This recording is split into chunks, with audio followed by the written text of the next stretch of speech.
Trent Williams is back in Santa Clara and he's back at practice. It started with some late night social media posts, the same way it did in 2020 when he signed his extension. And guess what? He's back in Santa Clara, and that means the San Francisco 49ers are looking to be full strength when they play the New York Jets on Monday. We're going to talk about how this came about, what Trent had to say to the media, and a couple other points on this episode of 49ers Cutback.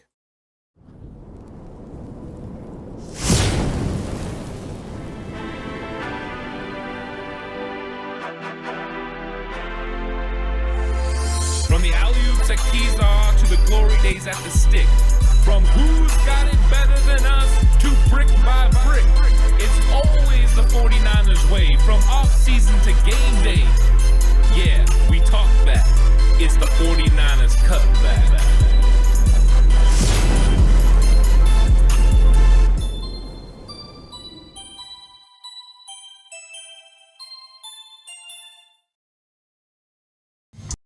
It's 49ers Cutback podcast time. Welcome to the show, everyone.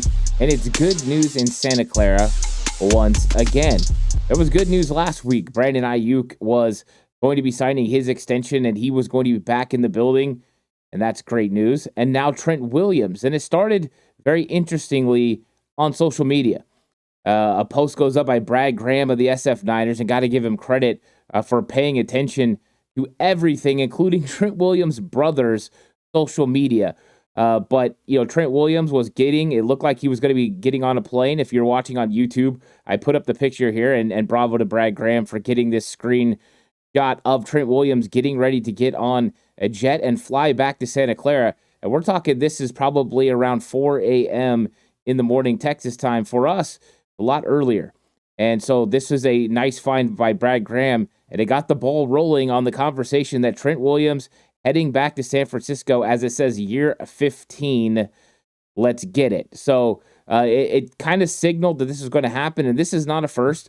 In 2020, on social media, I actually saw, was one of the first to actually see it, was him posting on social media that he had reached an agreement. He was not exactly saying, hey, I've reached an agreement, but enough that I felt compelled to go ahead and put a video out, and he had, in fact, signed. And so Trent is known for kind of giving away some things on social media. This time it was his brother, but it's fantastic news for the 49ers. And we're going to talk about that in 1 second. But I would say please like and subscribe to the channel if you haven't already. I really appreciate it. If you're listening on audio platform, 49ers Cutback on Believe, please give it a 5-star rating. If you're going to bet with Bet Online. Bet Online is the world's most trusted betting platform and your number one source for everything football. Bet online at every stat, every matchup, and even live odds and spreads to bet on during the games. You think you know your stuff? Get in on our 200,000 mega contest and pick 5 games against the spread every week for your chance at weekly prizes and a share of $200,000. When the game's over, head on over to our online casino and get in on a game of blackjack or poker, or unwind with one of our over 150 slot games. Head to the website today to get in on the action.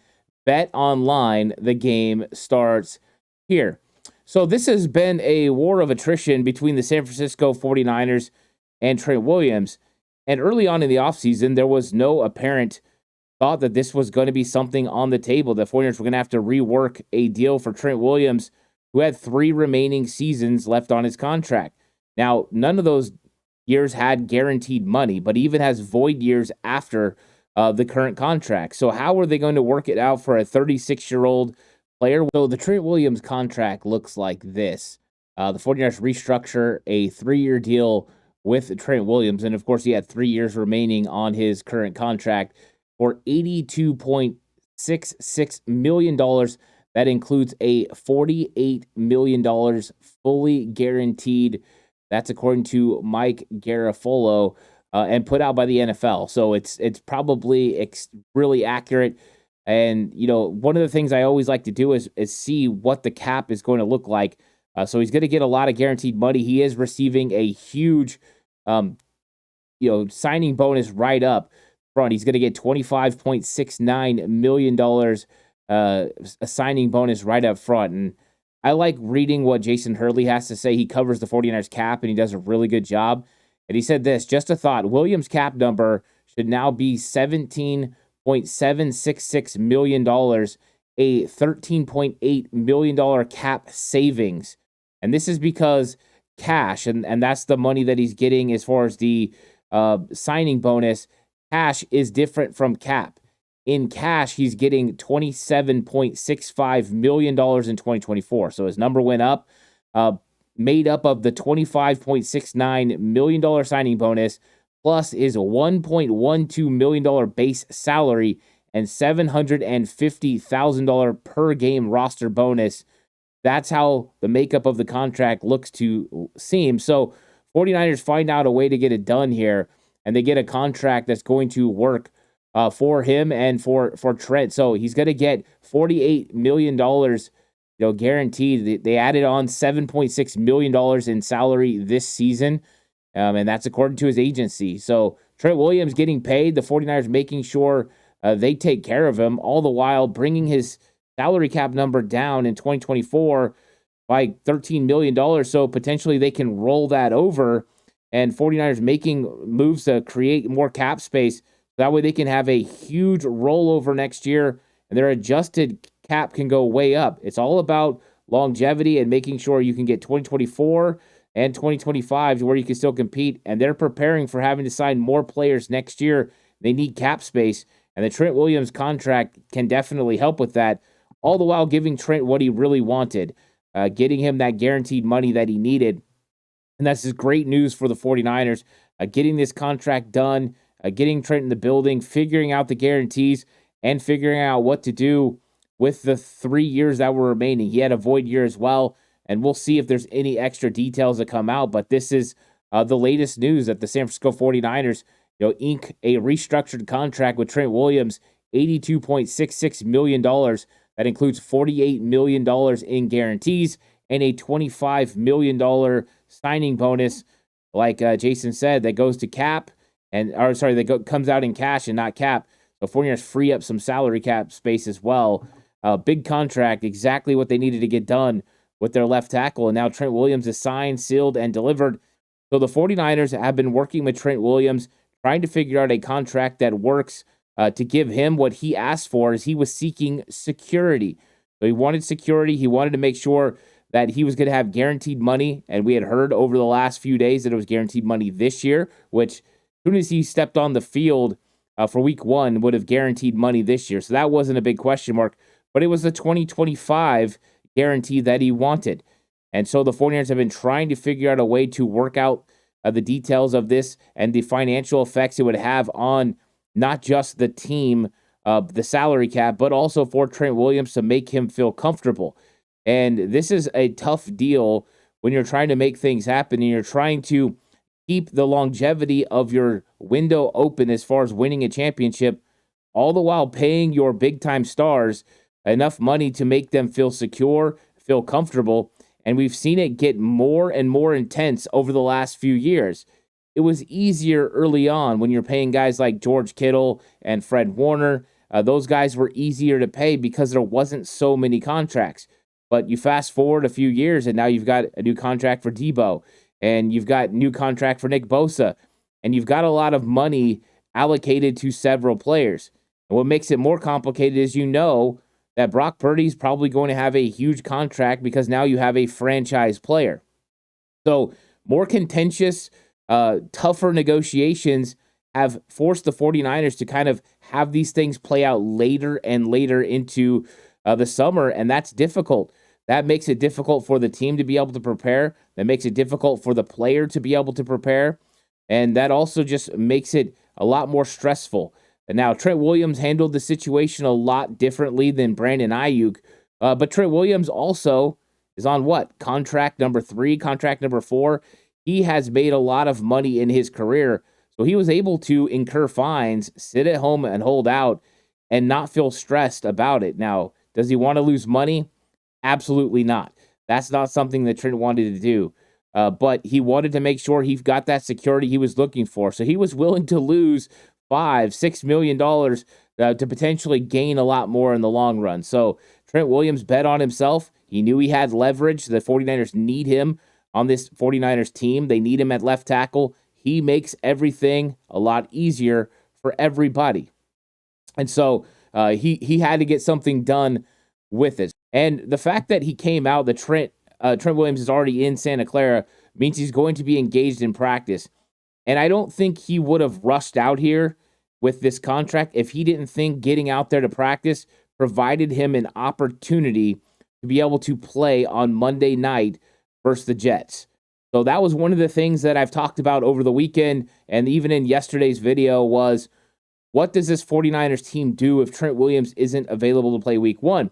And you just don't know about a veteran if they're going to just be able to ramp it up and be ready to go. And so Trent being back and practice officially, this was a bonus practice today. Practice on Thursday is the official start of the week of practice. Because of the Monday game, they moved everything back. So he's going to be engaged. He's going to be ready when it comes to Thursday practice. He'll probably practice Thursday, Friday. They'll have their walkthrough on Saturday, day off Sunday, and he should be able to roll. And, I mean, there's going to be questions, right? How good a shape is Trent Williams in? Probably in phenomenal shape. What kind of football shape is he in? I think that is something that's going to have to be determined. But if Trent Williams feels that he's in a good enough spot health-wise to be able to step in day one and play, I think you go ahead and you trust Trent Williams, who's been doing this for a long time. His self-management and the way that he knows he needs certain days off and certain reps off has been something that's helped him prolong his career. So the fact that you've got a guy going into year 15 that has been able to stay primarily healthy, that's good news for the 49ers. So I think Trent is going to make a determination on playing. And the fact is the 49ers need him to play.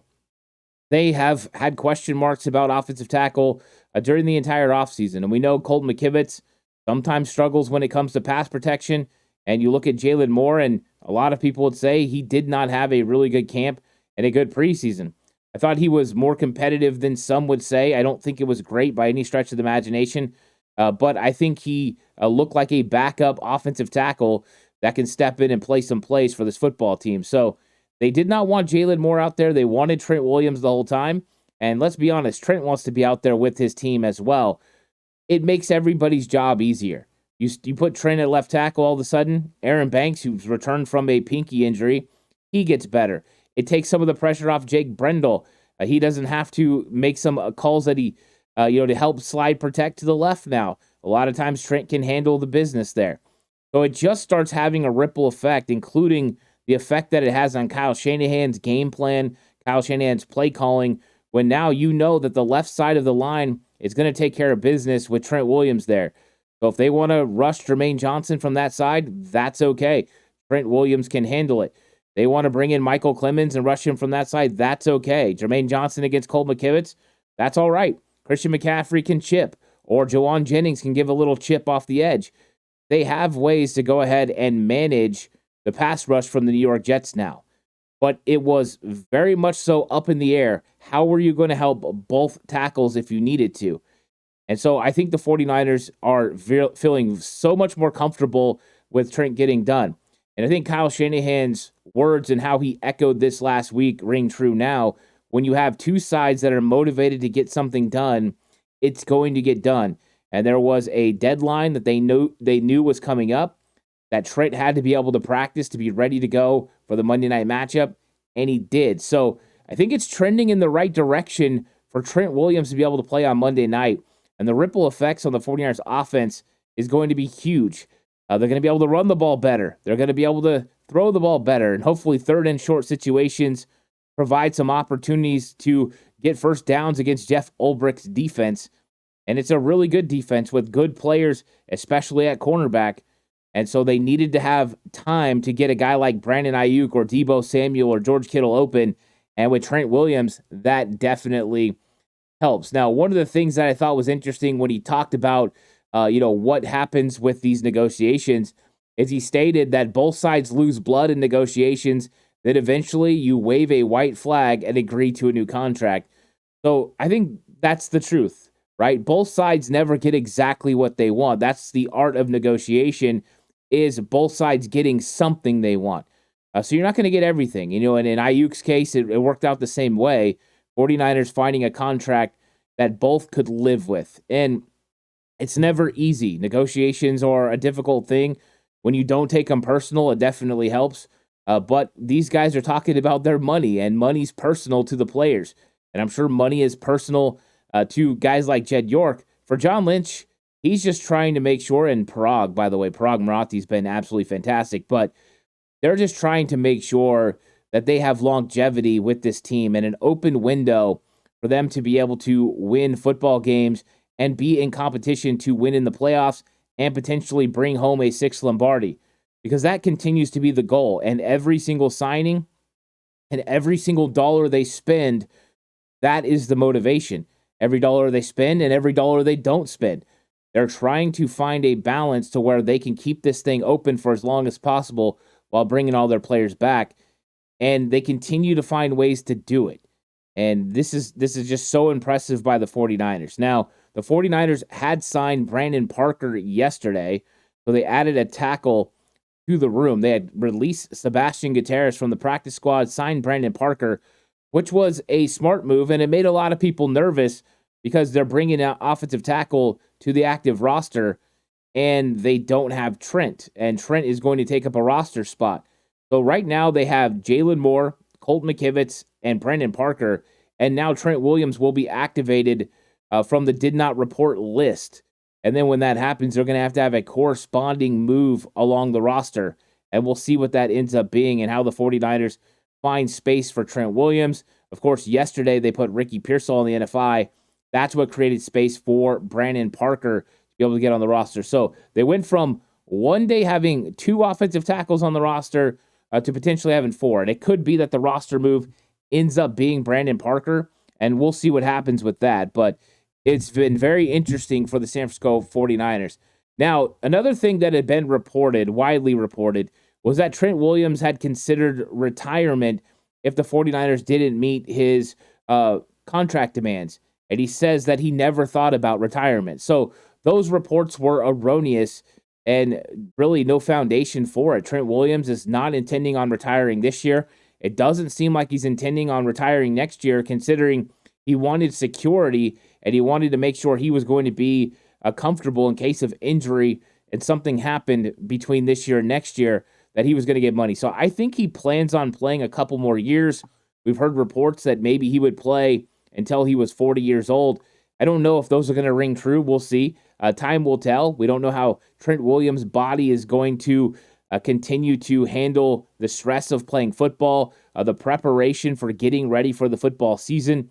Sounds like right now he's still doing a great job of getting ready for the season each and every year, going and competing and battling and getting things done. So it appears Trent's in great shape and ready to go. And some of the videos I saw of him at practice, so news reporters are only allowed to watch the first 5 minutes of practice today. And they did see Trent Williams on the side before they left. He looked very excited. He looked like he was going to, just be so excited to be there out with his teammates. He was giving hugs. And that's exactly what you're hoping to see from a player, especially a player going to year 36. Someone still excited to be in the building and still put in the work. And so I don't know if Trent Williams practiced today per se, but I do know he was at practice. And his presence alone screams volumes for the San Francisco 49ers team. And that's exactly what they needed to do. So it's going to change up the 49ers makeup along the offensive line. It changes up the matchups and the question marks because, if Trent Williams didn't come in the next couple days, he probably wasn't going to be playing in that game on Monday night, which would have meant you were going to have Jalen Moore and Colt McKivitz having to go against the New York Jets edge rushers. And Hassan Reddick, he's the last one holding out. He has not showed up for the Jets. And so Trent Williams does come across, but Hassan Reddick doesn't. And so you lose a little bit of pass rush. And they've got some good players over there with the New York Jets. And, this week I really wanted to keep it a lot about the New York Jets. But, with all the news about Trent Williams coming down, I definitely had to talk about that. But when you look at their pass rush off the edge, Hassan Reddick did not report. So I talked about Michael Clemens earlier. Then they have Jermaine Johnson and Will McDonald. So they've got some young guys looking to potentially make some plays. But Trent Williams is going to change the way that the Jets even are able to attack the 49ers. So if they had a game plan without Trent Williams, they're definitely going to have to refocus their game plan to being with Trent Williams. just makes things so much easier for the San Francisco 49ers. And that's good news. Getting Trent back is absolutely huge. And I mean, do I wish it would have taken this long? Absolutely not. You're hoping that they're going to get contract done a lot sooner, get Trent Williams in, get him reacclimated, allow him to feel comfortable within this 49ers offense. But, I mean, he knows all the calls. He knows how to work with Banks. They've had a great relationship. It's been fun to see Trent Williams, getting back at it. And so we're excited about him. Now, another guy that just got a contract extension is Brandon Ayuk. And Ayuk spoke to the media for the first time, and it was an interesting quote that he had to say that I thought was interesting. He said, "I made things a little more difficult at the end, not going to lie." And I think he's alluding to the fact that, there's been now a timeline for the Brandon Ayuk contract. And it appears that he got 2 offers on the 12th of August, and one of them is very similar to the contract he ended up signing on just last week, and it was a 4-year deal with $120 million. Now I don't know what the guaranteed money looked like compared to the other, but it seems like it was relatively close, and he turned those 2 deals down, and that's fine. That's his prerogative. But it looks like the deals didn't change a whole lot from then till now, and he ends up taking the deal. So he says to himself, you know what? I made things a little bit more difficult on myself than I needed to. And, reflection, right? I mean, sometimes when you're in the moment, you don't really see where you're going with it, or you think it's going to go somewhere else. You understand that. And so, this is going to help him grow. But negotiations are difficult. He felt like he needed to work on getting more money or more security or whatever it was. And so he feels like he made it a little bit more difficult on himself. And, that's how it goes sometimes. And so Brandon Ayuk, kind of with a little bit of self-reflection, I thought was very interesting that he did that. And then also 49ers had several players come back to practice today, which is great news. It wasn't just Trent Williams and Brandon Ayuk. And Brandon Ayuk did go out there and practice for the first time with the 49ers this year, which is absolutely fantastic. But also, Christian McCaffrey returns from the calf. No more just working on the side field. Now he's fully going to be involved in practice, which means, just like Kyle Shanahan had said from the beginning, and Christian McCaffrey had alluded to this as well, he is going to be ready for week 1. And like Christian said, he could have played 2-3 weeks ago. If it would have been a big-time regular season game or a playoff game, he would have played even with the strained calf. They've just been very careful with him and making sure that he's going to be out there and ready to go.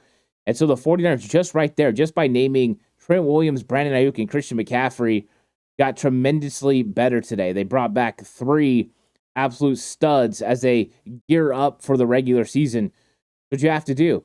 Now, question marks about Jawan Jennings has been, is he going to be back from the oblique? Well, have no fear. Jawan is here. Jawan comes back from the oblique injury and practices.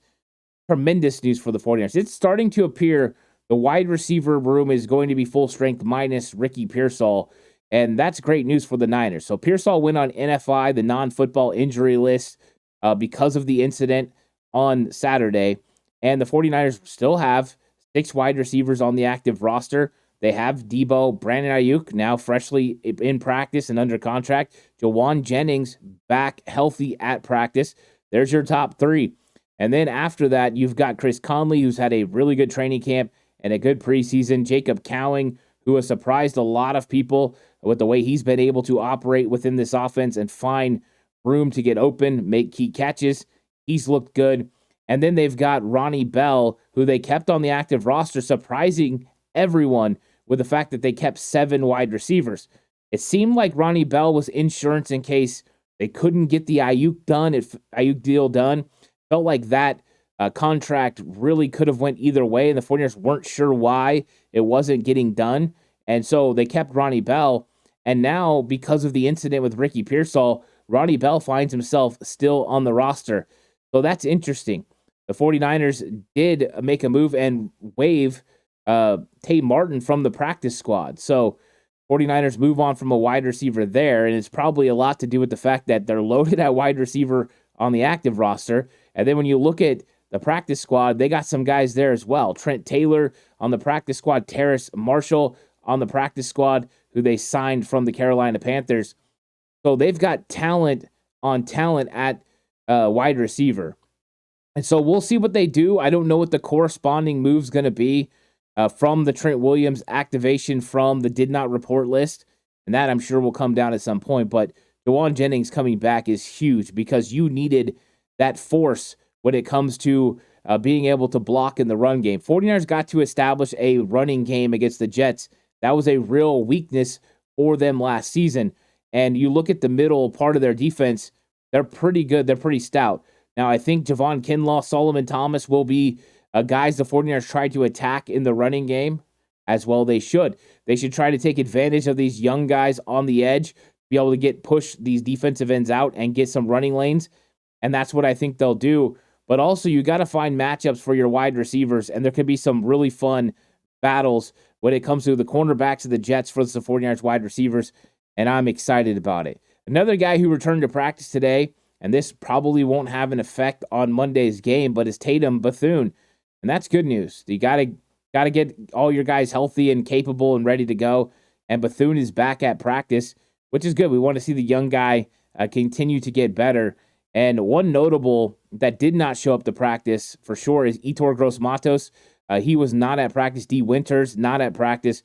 So it's very unlikely that D. Winters is going to start at Sam Backer. That's something noticeable. We'll see what happens when we get to Thursday. Gross-Matos, though, it's starting to look like Gross-Matos isn't going to be available week 1. Maybe he'll be available week 2, week 3. We'll find out. But that's probably a good indication of why the 49ers put Sam Okawanu on their practice squad. So Okawanu had made the initial 53-man roster for the 49ers, and I feel it was strategic to keep him on the 53-man roster. And then what they did was they waited until everyone had made their claims, everyone had filled their rosters, and then they waived Sam Okawanu. He passed through waivers, and then they were able to bring him back to the roster, and he will likely be an elevation. If Gross-Matos isn't playing, the 49ers will elevate Sam Okawanu into one of those spots. I think that makes the most sense. They don't have to elevate a wide receiver this time, so they don't have to do that, so that's good news.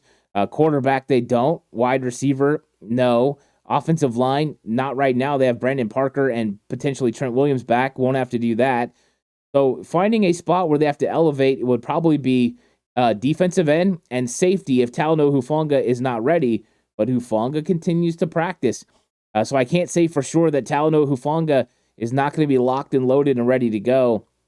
I figure at some point we'll find out the status of Talanoa Hufanga, but from the beginning, once rosters were cut down to 53 and Tracy Walker was released by the 49ers, it was reported when he signed back to the practice squad by Adam Schefter that he was signing back to the practice squad with the intention of being elevated from the practice squad to the active roster for week 1 versus the New York Jets.